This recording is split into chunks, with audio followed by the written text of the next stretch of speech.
सो सबसे पहले तो south Africa, well played, disciplined bowling and wonderful comeback from their early batting collapse. सवेरा कल के मैच अब ऑनेस्टली बहुत मज़ा आया देखते हुए। हर चीज़ नज़र आई उसके अंदर कि नेवर गिव अप। किसी भी किस्म की सिचुएशन हो सकती है, सिर्फ शुरू के बैट्समैनों की जिम्मेदारी नहीं है, जिसकी जो बैट्समैन खेल रहे हैं जिसकी जो जिम्मेदारी है उस पर पूरा उतरे हैं। पार्टनरशिप्स नज़र आई, ठीक है, 3 विकेटें गिरने के बाद पार्टनरशिप्स नज़र आई। जो इम्पोर्टेंट चीज़ थी ना सवेरा, जो उस दिन भी मैं और आप बात कर रहे थे, सिंगल डबल्स बहुत इंपॉर्टेंट। मतलब बाउंड्री भी आ रही थी साथ में, लेकिन उन्होंने सिंगल डबल रखा कि नहीं ठीक है, हिटिंग का भी टाइम आएगा 16-17 ओवर के बाद, पार्टनरशिप बिल्ड करनी है, उसके बाद फिर हम जाएंगे जी। तो गेम अवेयरनेस, स्मार्ट क्रिकेट कह लें, उनका माइंडसेट जो था वो बहुत क्लियर था। मतलब कोई मैसेजेस बाहर से नहीं आ रहे थे, उन्हें पता था कि इस सिचुएशन में हमने अपनी बैटिंग को कहां से कहां लेके जाना है। जबरदस्त टोटल लगा दिया था, जहां हिटिंग करनी थी वो हिटिंग कर दी। पिच भी अच्छा था, हर चीज अच्छी थी। इंडिया ने आउटस्टैंडिंग स्पेल्स किए हैं बहुत। बुमराह का स्पेशली अगर मैं बात करूं तो बहुत ही जबरदस्त बॉलिंग उस बंदे ने की है। बुमराह एक डिफरेंट लीग का बॉलर, बहुत ही डिफरेंट है, वो अलग है, दुनिया में ही अलग नजर आता है जैसा बॉलर, जो कि नया बॉल, पुराना बॉल, स्लो वन। अच्छा, उसके बाद सवेरा आप अगर बॉलिंग की बात करें हम लोग, अच्छा फील्डिंग भी बेहतर नजर आई साउथ अफ्रीका की कंपेयर उससे पहले। मैं जो 4-5 कैचेस छोड़े उन्होंने, लेकिन यहाँ पे मौके के ऊपर कैचेस का पकड़ना वो एक इंपॉर्टेंट चीज थी। बॉलर्स ने भी बहुत, मैं ऑनेस्टली जो मैं बात करता हूँ ना स्किल्स की, वो कल जो साउथ अफ्रीका के बॉलर्स ने बॉलिंग की है स्लो वंस, क्योंकि जितने इंडियन बैट्समैन हैं ये सारे बॉटम हैंड हैं जी। तो अगर मैं भी बॉटम हैंड ही होता हूं, अगर मुझे ये पता है कि अगर मैंने नीचे वाली ग्रिप को जोर से पकड़ा है तो मैं पेस का इंतजार कर रहा हूं, तो मैंने पेस को यूज करना। लेकिन जहां स्लोवंस होना शुरू हो जाती है वहां टाइमिंग चेंज हो जाती है, पावर में डिफरेंट लगा, पावर डिफरेंट जाती है। तो वहां पे साउथ अफ्रीकन बॉलिंग यार इतनी स्मार्ट बॉलिंग की है, बहुत अच्छी पिचेस के हिसाब से, कंडीशन के हिसाब से, किस तरह बचना है उनको, किस तरह आउट किस तरह करना है, हर बॉल एक जैसी नहीं करनी। तो ओवरऑल अगर साउथ अफ्रीका को देखा जाए ना तो यार वो मेरे ख्याल में अगर इसी तरह खेलती रही तो एक दफा दोबारा साउथ अफ्रीका वर्ल्ड कप जीत जाएगा, एक दफा फाइनल में दोबारा आ जाएगा, because defending champion south Africa. और कल ऐसा लगा कि वो बदले की भूख भी थी, क्योंकि ऑब्वियसली इंडिया से 2024 का फाइनल की शिकस्त वो सामने आई, एंड बड़ा कंट्रोवर्शियल भी बना हुआ था कि हाँ जी वो that catch was it a catch और नॉट अ कैच। और मिलर का ही एक्चुअली वो कैच था जो कि बाउंड्री पे लिया गया था, एंड वो जी बाउंड्री की स्कर्टिंग हटी हुई थी। तो David Miller, what a character he is Shahid, मतलब पहले इनिंग्स बिल्ड करनी थी, आते ही नहीं, जबकि knowing David Miller the killer, और आके जो स्लॉग ही करना है या पावर हिटिंग ही करनी है, मगर नहीं, डेविड मिलर ने देखा कि विकेटें गिरी हुई हैं, ब्रेविस भी फंसे हुए थे उस वक्त, ब्रेविस का भी बल्ला नहीं खुला था, आके बिल्ड करना इनिंग को, और उसके बाद शिफ्ट करना अपना गियर और फिर चार्ज करना, बहुत कम बैटर्स में ये एबिलिटी होती है सवेरा। इसके लिए ना आपको एक तो सेल्फ कॉन्फिडेंस, आपका होमवर्क कि आपने किस तरह की तैयारी की है, तो वो अगर आपने अच्छा होमवर्क किया होता है तो वो सेल्फ कॉन्फिडेंस नजर आता है कि नहीं मैं खड़ा रहूंगा तो मैं ये कर दूंगा। उसने कोई पैनिक बटन नहीं दबाया या उसने कोई ब्लॉक करना नहीं शुरू कर दिया, उसको जहां बॉल मिली, आगे का बॉल मिला, उसकी रेंज में मिला, उसने पूरा चांस लिया है, ठीक है। लेकिन अच्छी बात ये थी कि साथ में दूसरे को भी खिलाता रहा, सिंगल डबल करता रहा, उससे क्या होता है कि कॉन्फिडेंस बिल्ड होता है। ओवर्स भी बहुत ज्यादा थे, उन्होंने बड़े जबरदस्त प्लान से अपनी इनिंग को बिल्ड किया। रिमार्केबल फिटनेस, जिस तरह रनिंग बिटवीन द विकेट्स हो रही थी, लगता ऐसा था कि ये तो अब हुए रन आउट। सवेरा ये जो मैं सीनियर करता रहता हूं, ये वो सीनियर की जिम्मेदारी है कि मुश्किल वक्त में टीम के शोल्डर बन जाएं। तो ये है सीनियरिटी। मतलब मिडिल ऑर्डर को देखना है तो माइक हेसन जो है वो साउथ अफ्रीका की तरफ देखें, बट मिलर जैसा प्लेयर कहां से लाएंगे? मिलर जैसा प्लेयर भी तो होना चाहिए, लेकिन देखिए गेम अवेयरनेस असल चीज है ना यार, कितने अच्छे तरीके से। अब वो सीनियर, मैंने नहीं देखा कि कहीं बाहर से कोई मैसेजेस आ रहे हैं उसके बाद, वो सीनियर है, उसने रिस्पॉन्सिबिलिटी ली, इतनी क्रिकेट खेली है। यही मैं कहता हूं कि सीनियर ऐसे मौके पे काम नजर आने चाहिए कि जहां जरूरत पड़ रही है टीम को, अच्छी सिचुएशन, इजी सिचुएशन में तो हर कोई लग जाए, लेकिन वाकई जहां जरूरत पड़ती है ना, मिलर ने, और वो दूसरे का नाम नहीं आ रहा मुझे, ब्रेवट, एबी बेबी कहते हैं, हाँ एबी डिविलियर्स का बेबी कहते हैं। अच्छा, बस उन्होंने इतने जबरदस्त तरीके से, 3 लड़कों ने सिर्फ रन किए हैं, 3 लड़कों ने पार्टनरशिप की शक्ल में 180 प्लस रन कर दिए, लेकिन सवेरा 180 against a very good batting lineup, अच्छी पिच के ऊपर, अहमदाबाद की पिच, अहमदाबाद में था मैच ना, पिच तो उनकी वैसी, और साउथ अफ्रीका ने खेलने भी मैचेस इधर ही खेलने मेरे ख्याल में, आगे भी अफ्रीका ने लीग के भी खेले, लीग के मैचेस भी खेले, तो उनके लिए तो होम क्राउड हो गया, होम ग्राउंड हो गया, दोनों हो गए, तो मेरे ख्याल में बॉलिंग पे मैं जितनी वो, क्योंकि अच्छी स्ट्रॉन्ग बैटिंग लाइनअप के खिलाफ बहुत जबरदस्त अकल से प्लान को, जो भी प्लान उन्होंने किया ओवर के अंदर 3-3 4-4 स्लो बॉल्स, उसको बड़े जबरदस्त तरीके से एग्जीक्यूट किया सवेरा, बहुत स्मार्ट, बड़ी डिसिप्लिन बॉलिंग की, मजा आ रहा था देखने में। Coming back towards this match, शायद इंडिया बैटिंग, बड़ा हम बैटिंग पावर हाउस, 8वें 9वें नंबर तक रिंकू सिंह भी आते हैं, अर्शदीप भी मार लेते हैं, अच्छे खासे शॉट्स, अच्छा खासा खेल लेते हैं, तो कोई 9वें 10वें नंबर तक बैटिंग है टीम तगड़ी इंडिया बैटिंग है, मगर 111 रन्स बना सके सिर्फ, जितनी भी डेप्थ हो बैटिंग में। What went wrong? क्या ओवर कॉन्फिडेंस खा गया टीम इंडिया? नहीं, वो बिल्कुल सवेरा एक ही तरीके से ही चले ना वो, कि यार चलो अब पहली इनिंग हो गई है, उसके अंदर एग्जांपल देख ली कि उन्होंने 3 आउट किए, किस तरह उन्होंने इनिंग को बिल्ड किया, तो वो जो अवेयरनेस थी ना, वो नजर नहीं आई इंडियन बैटिंग में। ठीक है, तगड़े छक्के मारते हैं, सारा कुछ, लेकिन मेरी जान, आप सिचुएशन के हिसाब से खेलते हो ना, आप सामने की बॉलिंग को भी तो देखते हो ना। आपने भी अच्छी बॉलिंग की, उनके 3 आउट किए, उन्होंने किस तरीके से पार्टनरशिप को बिल्ड किया। आपने तो कोई पार्टनरशिप ही नहीं लगाई, आपने ये सोचा ही नहीं कि हम थोड़ा सा गेम को आगे लेके चलते हैं, हमारी बैटिंग लंबी है, नीचे हमारे पास बैट्समैन है छक्के चौके मारने वाले, एटलीस्ट हम थोड़ा सा गेम को लंबा तो लेके चले ना। तो वो जो अवेयरनेस थी ना, उसकी बहुत कमी नजर आई है इंडियन बैटिंग लाइनअप में, बहुत ही कमी नजर आई है, और वो साउथ अफ्रीका ने बेस्ट एग्जांपल सेट करके दी है कि कैसे गेम को कहां से कहां लेके जा सकते हैं। आप सोच सकती थी कि अर्ली 3 विकेट गिरने के बाद 180 साउथ अफ्रीका करेगा? बिल्कुल नो वे, बिल्कुल नो वे, कोई नहीं सोच सकता। हमने ज्यादा सोचा होगा 140-50 कर लेंगे, 180 प्लस, मेरा मतलब है कि बड़ी जबरदस्त एग्जाम्पल, बिल्कुल बड़ी अच्छी एग्जांपल रही है।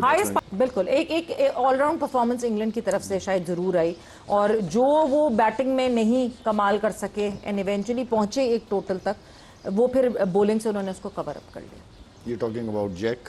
ओवरऑल स्पिनर्स में देखिए, अगर मैं स्पिनर्स की बात करूं तो स्पिनर्स ने तो बहुत जबरदस्त बॉलिंग की है यहाँ पे। इसका मतलब है कि ये था कि वहां पे जो गलती इंडिया ने की है, वो गलती श्रीलंका कर गया।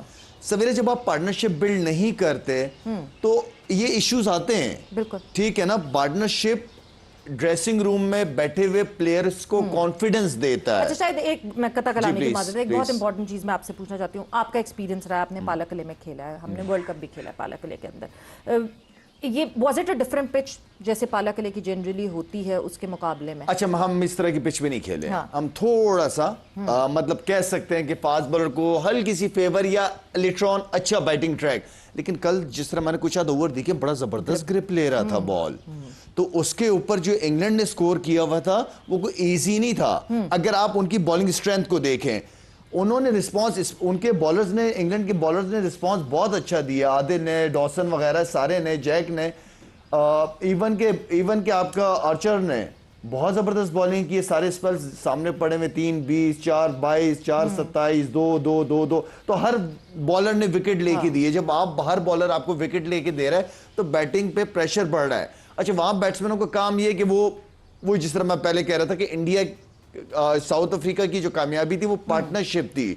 उन्होंने कहा कि बाद की चीजों को बाद में देखेंगे, पहले इस जगह पे विकेट नहीं गिरनी चाहिए और 5 रन 6 रन आते रहें। तो वो श्रीलंका की, क्योंकि अपनी कंडीशन में खेल रहे हैं, वो लड़के कोई पहली दफा तो नहीं खेले होंगे उस ग्राउंड पे। हाँ, तो उन्हें मेरे ख्याल में हार बनती नहीं थी। उनकी बैटिंग भी बुरी नहीं है, लेकिन असल चीज जिम्मेदारी लेना हो, पार्टनरशिप बिल्ड करना होती है। वो श्रीलंका ने किया नहीं, जिसका फायदा उठाया है इंग्लैंड के बॉलर्स ने।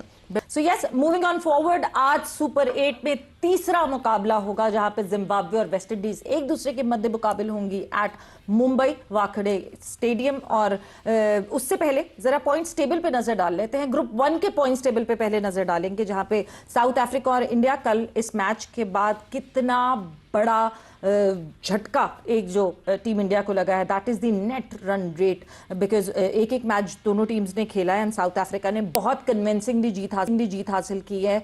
3.8 का net run rate south Africa का है, नेगेटिव 3.8 का नेट रन रेट इंडिया का है। Now it would be very difficult for India कि अगर किसी एक टीम ने, वेस्ट इंडीज या जिम्बाब्वे में से किसी एक टीम ने भी अगर साउथ अफ्रीका को एक मैच हरा दिया तो नेट रन रेट पे बात चली जाएगी, और जब नेट रन रेट पे बात चली जाएगी तो इस नेट रन रेट से रिकवर करना एक बहुत मुश्किल बात हो जाएगी। अगर मैं ग्रुप 2 के पॉइंट्स टेबल पे नजर डालूं तो ग्रुप 2 में ऑब्वियसली हमारा फोकस ज्यादा पाकिस्तान टीम पे है। एक पॉइंट लेकर जो है वो पाकिस्तान टीम साइड पे बैठी हुई है एट द थर्ड प्लेस, और न्यूजीलैंड और पाकिस्तान दोनों एक एक पॉइंट वॉश आउट हुआ उनका मैच। इंग्लैंड और श्रीलंका की बात करें तो वहां भी एक नेट रन रेट का बहुत बड़ा धचका लगा है, जहां पे इंग्लैंड ने जीत हासिल करके 2.55 का नेट रन रेट हासिल किया, श्रीलंका ने नेगेटिव 2.55 का नेट रन रेट है इस वक्त। सो आखिर में जाके ये नेट रन रेट्स बड़े ही इंपॉर्टेंट हो जाएंगे शायद, बट इस वक्त अगर मैं वेस्ट इंडीज और जिम्बाब्वे की बात, सबसे पहले तो चूज योर टीम। सबसे मुश्किल काम मुझे लगता है आज का ये होगा कि टीम कौन। मैं इसलिए प्रिडिक्शन करता नहीं हूँ, मुझे मैं प्रिडिक्शन वाला नहीं हूँ। अच्छा, मैच बहुत इंपॉर्टेंट है और बड़ा अच्छा मैच होने जा रहा है सवेरा, ठीक है ना। मैं यहाँ पे क्योंकि सामने जो है ना वो सारे तगड़े तगड़े प्लेयर्स हैं, I think I want to go with Zimbabwe. हाँ, जिम्बाब्वे के साथ ही जाना चाह रहा हूँ मैं। ओके। और बाकी सवेरे जब भी हम ग्रुप दिखा रहे थे, आप यकीन करें कि जिस तरह भी पाकिस्तान क्रिकेट खेल रही है ना, ऑनेस्टली मैं अभी भी पाकिस्तान को लेके बहुत पॉजिटिव हूँ कि पाकिस्तान इंग्लैंड को भी मार सकता है, पाकिस्तान कौन सी टीम है दूसरी, साउथ अफ्रीका को भी मार सकता है, श्रीलंका को, और पाकिस्तान इजीली क्वालिफाई कर सकता है आगे राउंड के लिए, सेमीफाइनल के लिए। और किसी चीज की कमी नहीं है मेरी टीम में। हाँ। सिर्फ थोड़ा सा कोच जो है ना वो जरा प्रॉपर प्लानिंग के साथ लड़कों को ग्राउंड में खिलाए। एक अच्छा कॉम्बिनेशन जितने भी अच्छी टीम हो, जितने भी अच्छे लड़के हों, अगर तो आप एक अच्छा कॉम्बिनेशन नहीं खिला रहे तो वो आपको मालूम हो जाता है। क्योंकि कल जब हम इंडिया की भी बात करते हैं तो इंडिया ने भी लूप होल्स छोड़े थे, अक्षर पटेल को बिठा देना और अक्षर पटेल की जगह वॉशिंगटन सुंदर को खिला देना एक गलत डिसीजन था, जिसका जो जरूरत नहीं थी जिसके करने की। बट तौसीफ साहब, Zimbabwe, West Indies, your team.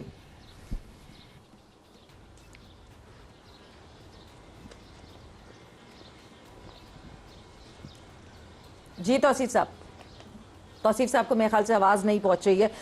Zimbabwe जिस तरह की फोर्स शाहिद बन गई है under Sikandar Raza, very important factor. I was looking at Sikandar's interview, जहां सिकंदर ने टीम में कहा जब मेरे मुल्क को ज़रूरत होगी मैं वहाँ मौजूद होऊंगा, चाहे कोई लीग हो रही हो, चाहे कुछ हो रहा हो, बट जब जिम्बाब्वे मुझे जो है बुलाएगी मैं जिम्बाब्वे के साथ खड़ा हूँगा। और ये गारंटी देकर आया है सिकंदर रजा अपने बोर्ड को। सिकंदर रजा देखें, लीग्स दुनिया में हर जगह वो लड़का लीग खेलता रहा है, ठीक है ना, और मैं उसको हमेशा एज अ टीम मैन ही कहता हूँ, वो टीम मैन है वो लड़का।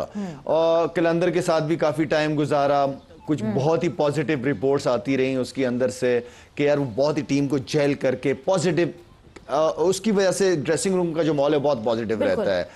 तो इस तरह के कैरेक्टर जो है ना वो उनसे हमेशा पॉजिटिव की ही उम्मीद की जाती है। अगर वो फिर मतलब पिछले पीएसएल में तो वो शाहरुख खान लग रहे थे और जिया बच्चन लग रहे थे, समीर राणा और ऐसे लोग जब कप्तान बनते हैं ना सवेरा, तो फिर इनका माहौल पूरे ड्रेसिंग रूम पे फिर इनके लिए सब इक्वल होते हैं और पॉजिटिव ही, और कोशिश करते हैं कि यार अच्छा किया जा सके टीम के लिए। तो ये वो सारी पॉजिटिविटी है जिसकी वजह से आज इनके जिम्बाब्वे की टीम को एक अच्छा सिकंदर रजा की शक्ल में कप्तान मिला है जो टीम को लेके चल रहा है आगे उनके लिए। पहली दफा सुपर 8 में पहुंचना जिम्बाब्वे का, मतलब आप ये सोचें कि जिम्बाब्वे बैन से लेकर 2024 के वर्ल्ड कप में क्वालिफाई नहीं की थी, देखें, और अब जो है सुपर 8 में तो कुछ तो पॉजिटिव कर रहे होंगे ना, कुछ अच्छा डिफरेंट। आपको मेन जो कोर दिखती है वो टीम वर्क दिखती है जिम्बाब्वे की, अगर मैं बात करूं तो it's all about team work Savera. Team work होता है तब जाके ये रिजल्ट होते हैं। हर एक अपने रोल को जब प्रॉपर तरीके से कर रहा होता है, या कप्तान उनको जिम्मेदारियां देता है, या कप्तान खुद कर रहा होता है जिसकी वजह से उसका प्लेयर उसको रिस्पांस देता है, क्योंकि एग्जाम्पल कप्तान ही सेट करता है अपनी परफॉर्मेंसेस से, बातों से नहीं। परफॉर्मेंसेस है, बिल्कुल। ठीक है। और जब आप कप्तान जब रिस्पेक्ट ओन करना शुरू कर देता है लड़की की, तो लड़के सुनना पसंद करते हैं, उस पर अमल करना पसंद करते हैं। तो हर एक, कोई बड़े नाम नहीं, कोई ऐसे बड़े बड़े नाम नहीं है, जो भी प्लेयर्स हैं वो अपना रोल अच्छी तरीके से निभा रहे हैं, जो अकॉर्डिंग टू द कैप्टन और कोच प्लान, टीम प्लान, उसको बड़ा अच्छा एग्जीक्यूट कर रहे हैं वो लोग।